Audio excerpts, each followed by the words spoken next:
Congratulations! Your visa has been approved. Congrats! Ayun, nagtumbling si sir.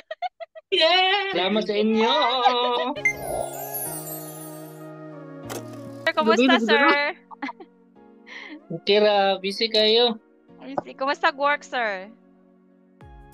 Okay naman. Mayo. So, by the way, I am one of the managers of SDH and we are calling you today kasi may natanggap kami kanina morning an important update from immigration. We have lodged your application, Sir Joseph, last April 16, 2025 and congratulations! Your visa has been approved! Congrats! Ayun, nagtumbling si sir. Yeah! Yes! Yes po, finally Are you po, sure? sir. Yes, Are you yes, sure? yes, Ma'am. yes. So, the start date is June 19, but kanina lang morning na-receive. And then, this visa allows you to stay in New Zealand until June 19, 2030. So, 5 years. Yeah. Ano. 5 years? Yes, sir! Yes na yes! Ayun, happy Oh, si sir. God. Ayun, na-record Bahala na. sa video. So, kamusta atong gibate karon, sir? Finally, na imo ang visa. Dili kay kaganina man good.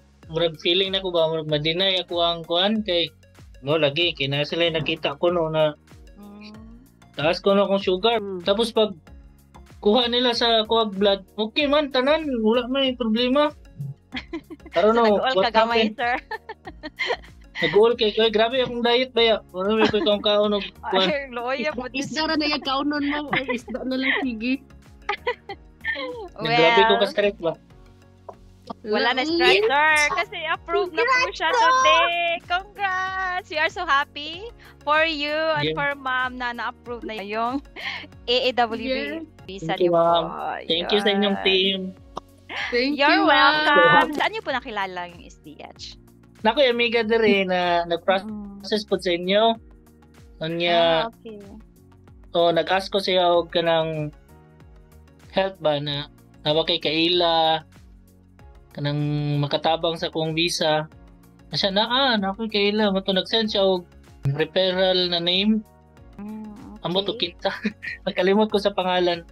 Tapos Yung advisor wala- ang nag-send. tong advisor. Tapos then ano ni? Nakita mo. Wow. So, do you have any doubts or medyo natakot kayo na ano?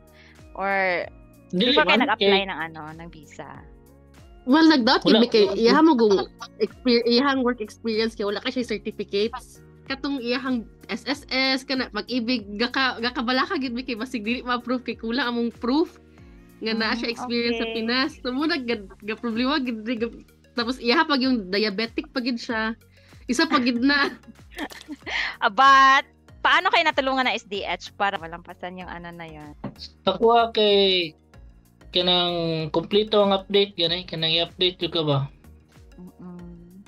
I-update ka sa mga requirements na kailangan or kanang kulit ba? Murag kuliton mi ninyo. So, good thing Pero yung in a mga good way. Yeah. In a good way mo po. Nasabtan ra po na mo. Salamat sa inyo. You're welcome! How was the advice of Miss Sheila during the consultation? Okay naman. Good performance ng mayo jud. Mayo inyong kuan. Wag Inyong gid siya team. kanang Okay. So, more yung ano, more evidence. the more the evidence, the Better more yun. chances of approval. Yes. Good. Okay, so ano yung pinakamalaking challenge naman, Ma'am Ana, yung naranasan nyo during the process? Yung pag-collect Sa ng mga medical papers. Mga pag-collect ng papers, yun yung pinaka grabe stressful Like- kaayo. Government papers sa Pilipinas, mga COE, kanang mga kailangan gud kayo. Well, anyways, nalampasan naman yung mga challenges na yon. And thank you din dahil naging cooperative po kayo dalawa ni Ma'am. Lalo na ni Ma'am Ana kasi siya yung palaging nag-update sa sa application. For example, Sir Joseph, na kay makaistorya karon nga kapwa Pinoy nato. Do you have any Recommend. message? Recommend. Them? That's it. Good Service Limited. good consultancy services. Yun, Yeah. yung ano. Recommend ako na. Wow, Okay, thank you for that, Mm. sir. So, dili na nakapadugayon. Once again, congratulations, Sir Joseph. And enjoy your Thank celebration, you. ma'am and sir. Thank you. Okay, thank you. Bye-bye.